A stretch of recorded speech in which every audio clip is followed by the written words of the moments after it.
Hi, I'm Christiana Gaudet, and I'm here with more answers to your questions about tarot. Today's question comes from Christina. It's a simple question, but when you hear it, you'll understand that it's really quite complex. Christina wants to know if we can use tarot cards to communicate with those who have passed on. That's right. She wants to know if we can use tarot as part of mediumship. The answer is absolutely. And I want to say a little something about that before we talk about how to do it. First, I think there are some people who are aware of their own mediumistic tendencies. Perhaps you have seen your dead loved ones in dreams or felt their presence around you.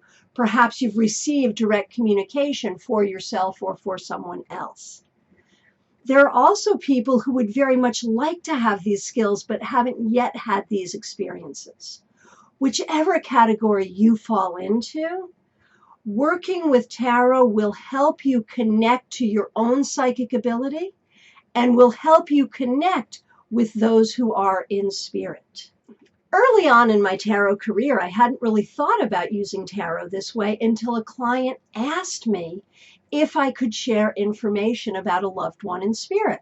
Well, I really didn't know what to do, but I did what I always do when I don't know what to do. I pulled a few cards. And what came up in those few cards was so profound and so specific and so helpful to my client that it became very clear that yes, we can communicate with those who have passed on using the cards. And so over time, I developed a protocol, a technique that works very well for me. Another thing that I noticed over time doing these kinds of readings is that when I worked to connect with the spirit world psychically, I would pick up things. I would get ideas in my head or pictures in my head, or I would hear words or different sounds. And that if I related those things, even if they didn't really make sense, if I related those things to my client would find a clear connection between whatever I was experiencing and their loved one in spirit.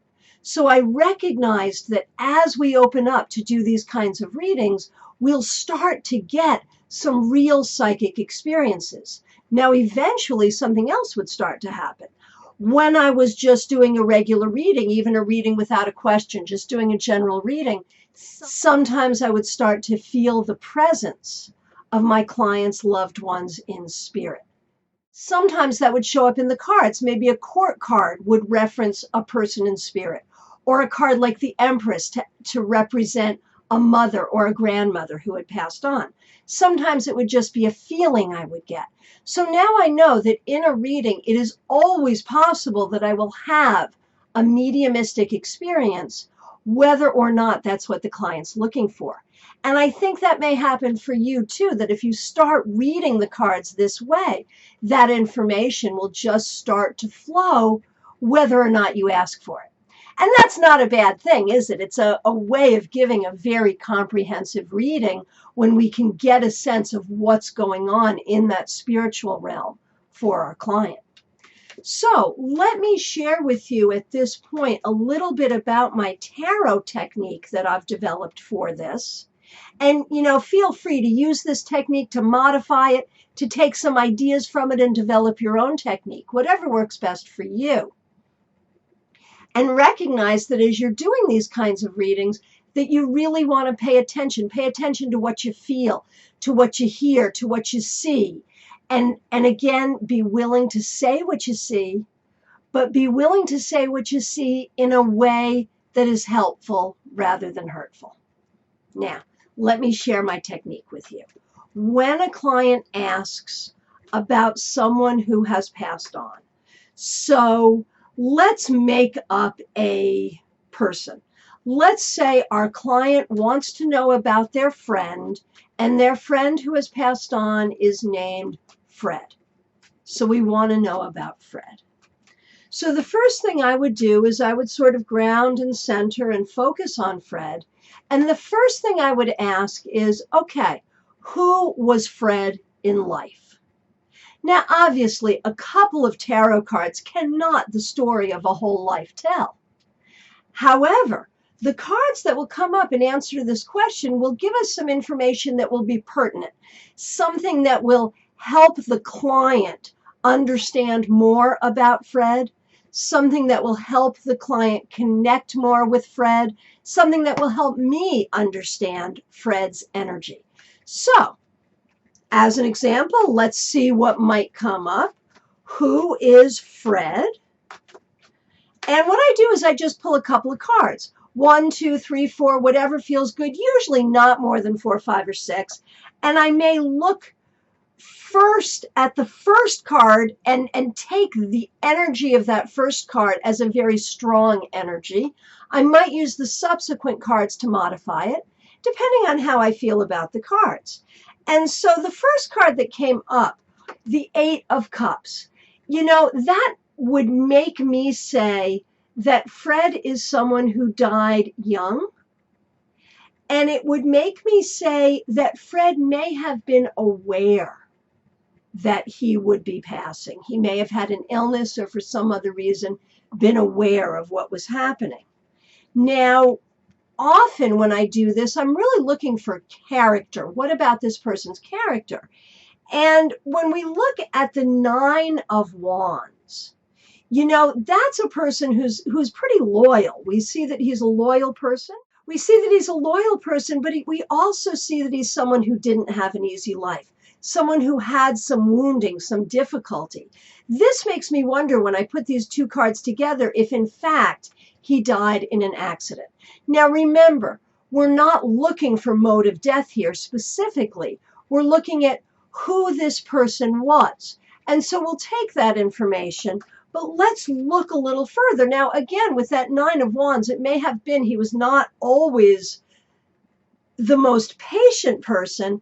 And then we pull up Temperance, which is also a card that can deal with patience. So there may have been some things in his life that really tried his patience. And of course, as you have this in dialogue with your client, you'll have a sense of where to go with this. So you can keep pulling cards to find out more about your client in life. Then, now in this case, we may have some ideas about how the person died. And remember, some of your clients will be very upset about the mode of death. If it was a suicide, if it's unclear about how the person died, if foul play is suspected, the client may not want to share this with you, but you want to be on the lookout for these things, for concerns around mode of death, because that may be part of what you need to do the reading on. So if we just say, okay, what can we know about the death itself? Okay. I've pulled a couple of cards here. I have the 7 of Wands. I would say that he fought to live, I would not see this as a suicide. I would see this as someone who really tried to live. This is someone who really tried to stay alive, even though the King of Pentacles reverse tells us that his body was not able to. Now, then, and again, I would pull as many cards as seemed appropriate and carry that out for as long as needed to be. Then I would want to know about the actual transition. What did Fred experience when he transitioned? And what's so interesting about this is so often when I ask this question, court cards will come up to describe the people, the loved ones in spirit who predeceased him, the people that came to get him, the people with whom he was first reunited. And so look for people and describe the people. And so often your client will be able to affirm who these people are. You can look for that in court cards and in other cards too. For instance, the Empress might be a mother or a grandmother. So we look at the transition. What was the transition like? And okay, so what comes up first? Queen of Wands. The person there to meet him was a woman. Then we might say, okay, so what's he up to now? What's he doing? And what shows up to me is we always want our loved ones to be at peace. But not every loved one in spirit wants to be at peace. Sometimes they're playing, they're happy, they're having fun, they're solving problems, they're doing all kinds of different things. So, what is Fred doing? Ace of Cups. Fred is holding all of his loved ones in love. And, that would cause me to ask my client, do you feel his presence? Do you feel his love? And so we could go on with that, pulling cards that way. And then the final question is there a message? And the cards you get here, you'll interpret to be a message from Fred. Another thing you may ask is, how can my client know you're around? What might my client look for? And pull cards on that. And again, as you're pulling cards, interpret the cards in context and make sure that you pay attention to your own intuition, to your own psychic feelings, to what you get. This is a very unique process to each reader. It's a very individual process. But I hope that these techniques that work so well for me might inspire you to discover the techniques that work for you. Christina, thank you for a great question. And if you have questions about tarot, send me an email.